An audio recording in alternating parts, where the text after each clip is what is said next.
Arising from the devastation brought about by global conflict. Through the UN Charter, the nations of the world pledge to uphold peace, development, and human rights, which would be underpinned by international law.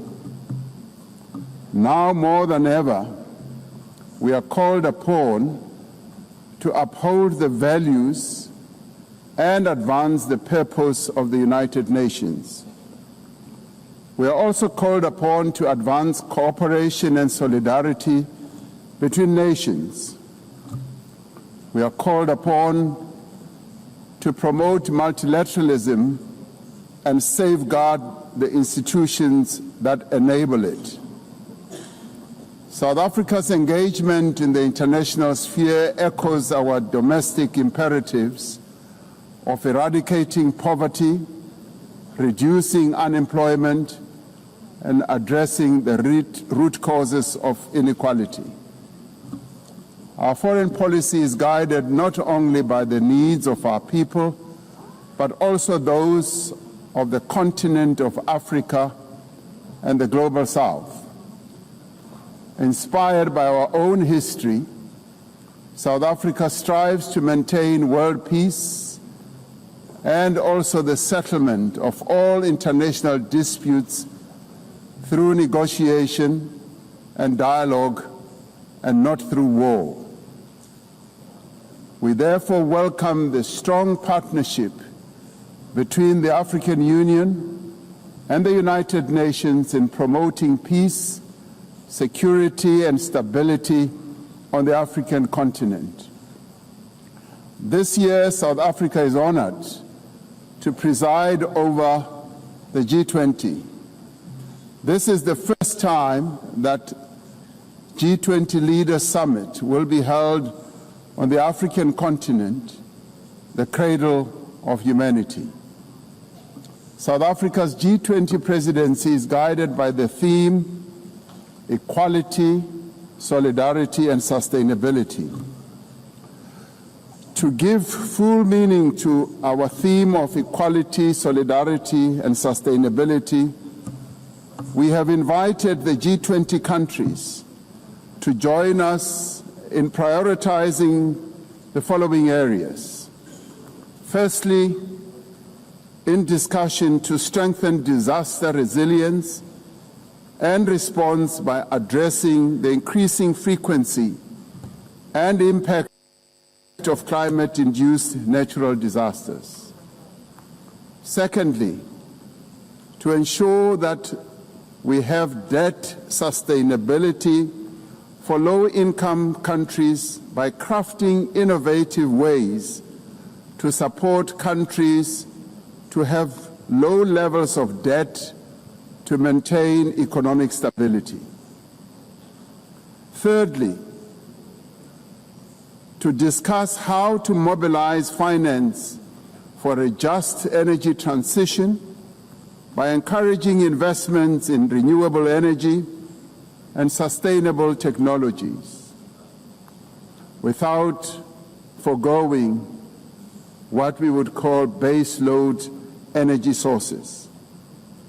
Fourthly, by harnessing critical minerals for inclusive growth and sustainable development through the value addition processes, that is, beneficiation of these minerals at the source where the minerals are extracted to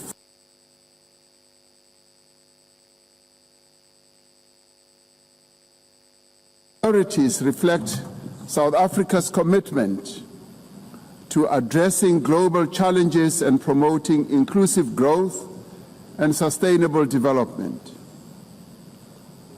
Our country's G20 presidency is a significant opportunity for South Africa to advocate for Africa's development agenda and to amplify African voices in global economic governance for a continent that is irreversibly on the rise.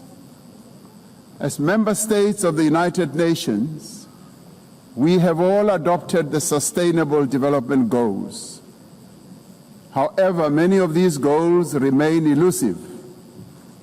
There are many reasons that hold many countries back from fulfilling and implementing these development goals.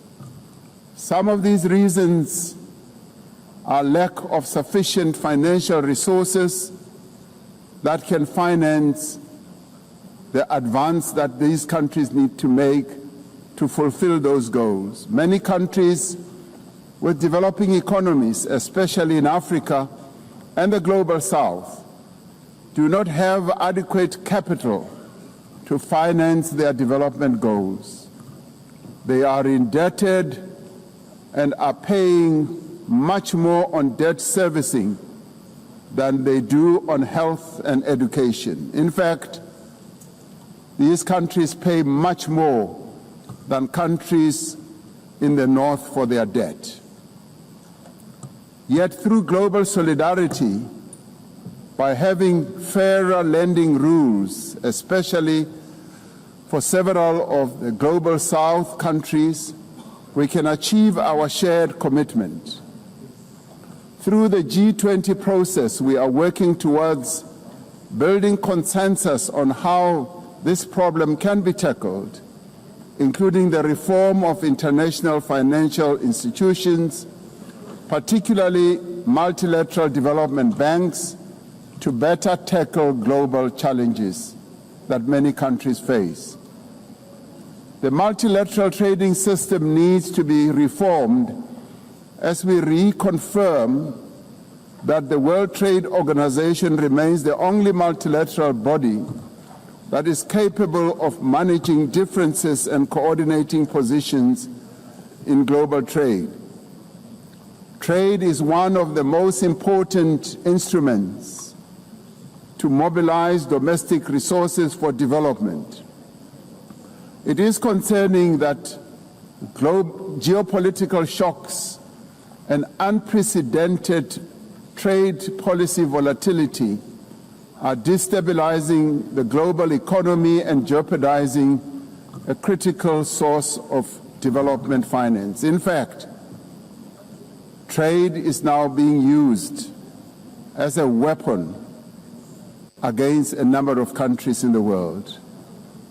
We must redouble our efforts to strengthen the link between trade and development.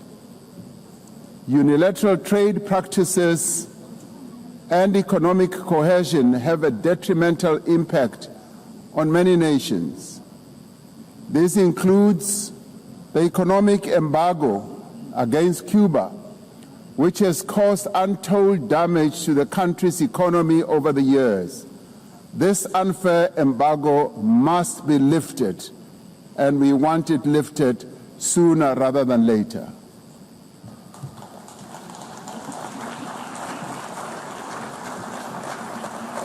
In the midst of global trade uncertainty, the African continent is providing a pragmatic example of constructive collaboration and cooperation by using the African Continental Free Trade Area as an engine for sustainable growth and development.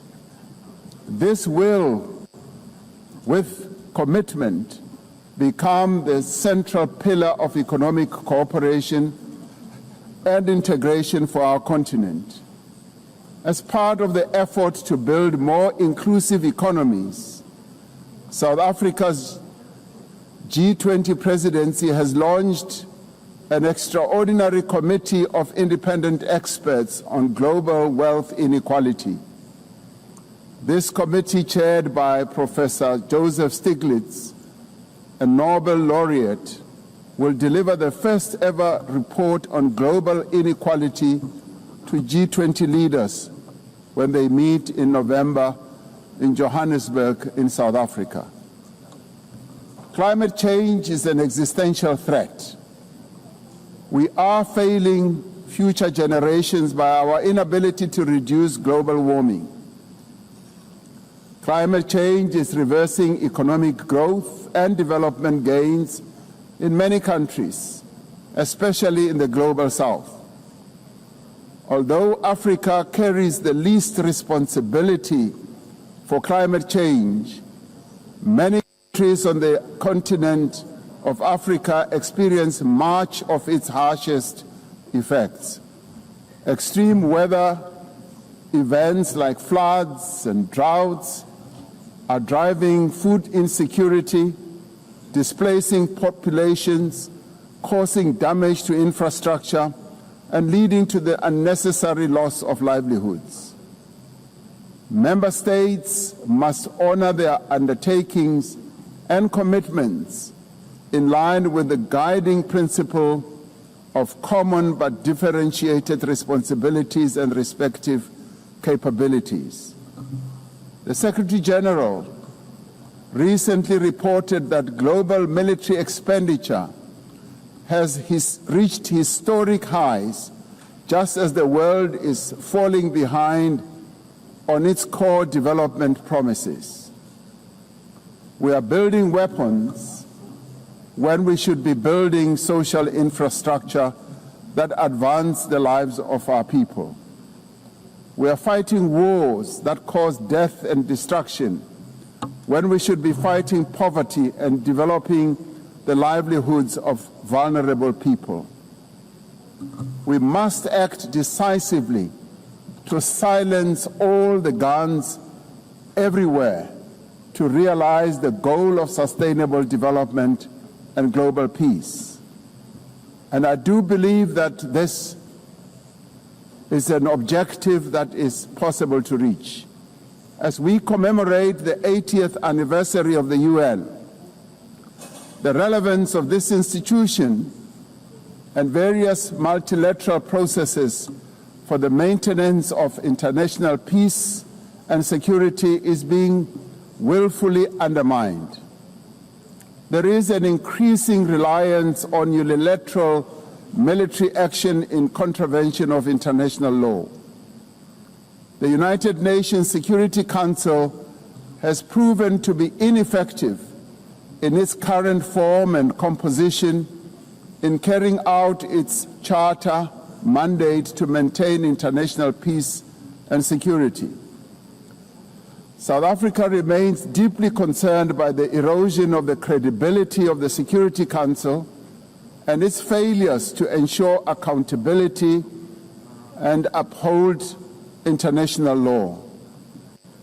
As the security and humanitarian situations in the Democratic Republic of the Congo, Sudan, Gaza, and elsewhere deteriorate, it is a matter of great concern that there are countries that continue to violate international law and also defy the United Nations resolutions and rulings, also from bodies like the International Court of Justice.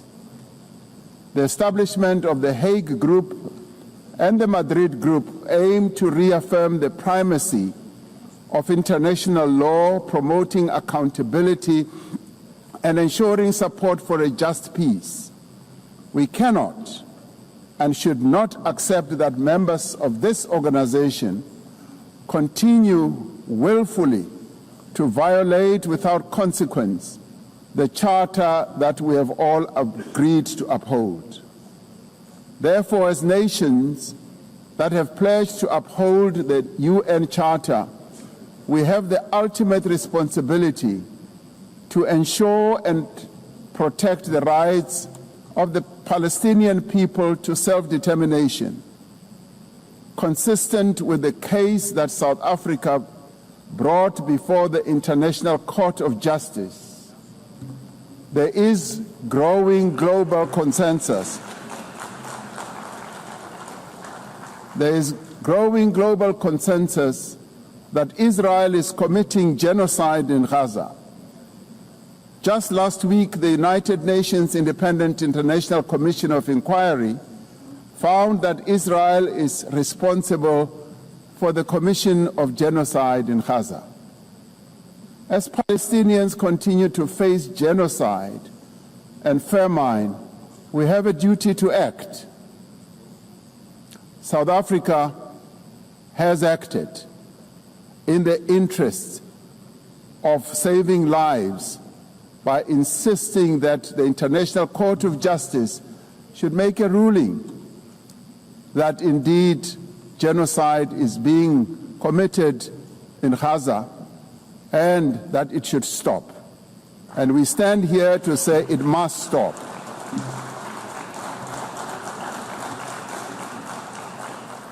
We welcome the historic high-level meeting held yesterday on the two-state solution yesterday in this very chamber. This reflects the determination of the global majority, a global majority that now stands at 142 and more countries, that Palestinians deserve a peaceful state alongside a peaceful Israel. Many nations in the world are calling for that, and that is the voice that we believe that Israel should heed, and those powerful nations that can make a two-state solution viable and possible and implementable should act in that regard.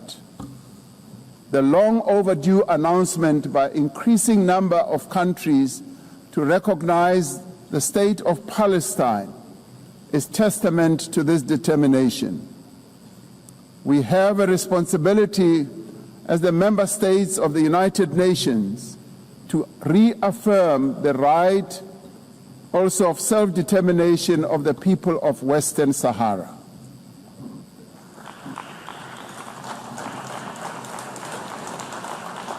The very first resolution of the United Nations General Assembly in January of 1946 called for the elimination of atomic weapons. The resolution was passed shortly after the catastrophic use of atomic bombs on Hiroshima and Nagasaki that killed thousands of people. Decades later, we have not made significant progress in the fulfillment of the commitment to nuclear disarmament. In 2026, next year, South Africa will be presiding over the first review conference of the Treaty on the Prohibition of Nuclear Weapons. This treaty reaffirms that there is no greater assurance of non-proliferation than the complete prohibition of nuclear weapons.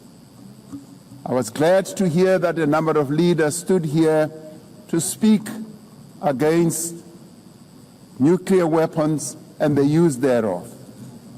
This year we celebrate the 30th anniversary of the Beijing Declaration and Platform for Action as a roadmap for the achievement of gender equality, the empowerment of the women and girls of the world.